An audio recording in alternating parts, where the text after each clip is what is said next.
Hi, my name is Rick Rudinger. I'm the CEO of Next Fiber Technology.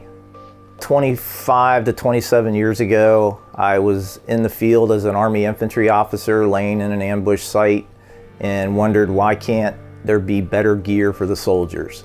And if you fast forward to a few years later, I started working for WL Gore-Tex, and everything we did was built around PTFE products, expanded polytetrafluoroethylene.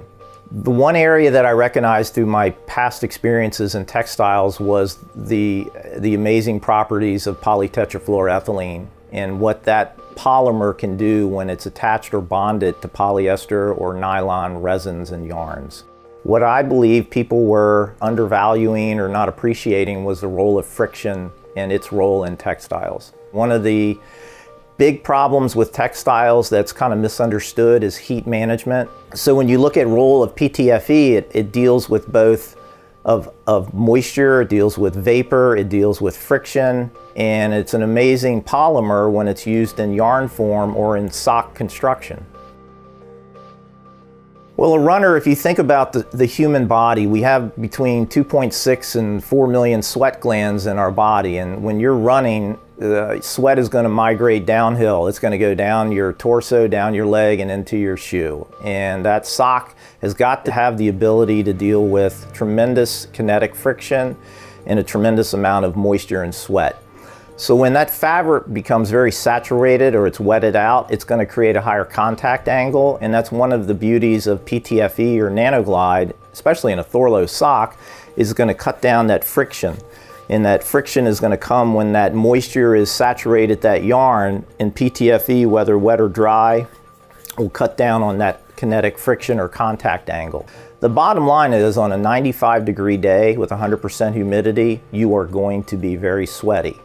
But the higher that contact angle and moisture in the foot, you're drastically going to reduce that coefficient of friction, which for the consumer or the runner in the Thorlos sock, that's going to mean more comfort and a longer day where you're not going to worry about the hot spots blistering and chafing on your feet.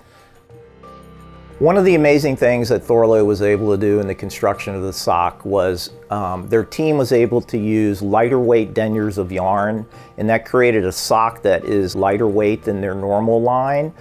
And that allowed them to also maintain the integrity in the construction of the sock and the durability. So they were able to lighten up the sock, they were able to reduce the friction but increase the durability, but they were also able to increase the moisture vapor in the amount that the sock will dry over a distance or an hour or 5 hours, whatever the event will be. So that means you're going to be concentrating on getting through your race on race day, and you're going to be less concerned about the performance of your gear. In other words, you're not going to worry about that sock rubbing your foot raw during a 50 or 100-mile race or a marathon. Most consumers out there today on a long run, many of them will make a poor choice. Some will have a $130 pair of running shoes and they've trained for months, but they make a poor decision in the choice of the sock. And the sock is a critical piece of gear, and the consumer really needs to look at that sock as probably the most critical piece of gear, because that's going to be what surrounds your foot or protects it. So in many instances, some consumers will choose wool or cotton, and there's nothing wrong with those yarns. But we do know in a synthetic yarn, you reduce that friction. It's also a little bit more hydrophobic and wicks faster. So if you think of the PTFE, the polytetrafluoroethylene particle attached to the nylon yarn, you're actually almost like putting that yarn on steroids, where you're giving it benefits of maximum wicking and drying and reducing that contact angle and friction. And during a long run, if you start to feel your skin tear down, your day's pretty much over. If you're in a Thorlos product, you know that it's going to do the job, and you can worry about your race and your performance and not the performance of your sock that day.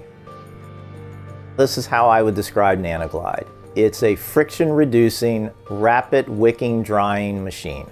I'm the inventor, but I'm also an athlete and a runner at heart as well. And I have many friends. I'm from Frederick, Maryland, and we have a great trail system. We have a great run club.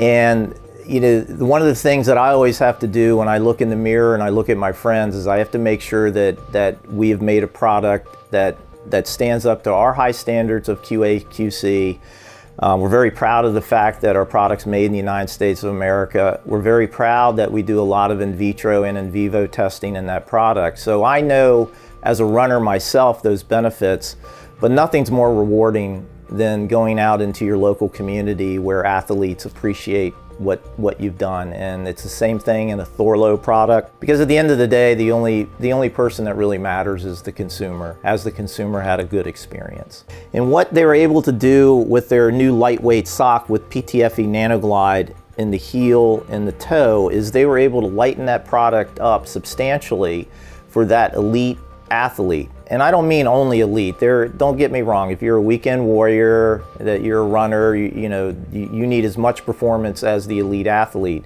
But what Thorlos has done is taken their innovation and their engineering, and they've just raised the bar even that much higher. And I think that's something that I want the consumers to understand, that it's just not a sock. It's a technical piece of gear.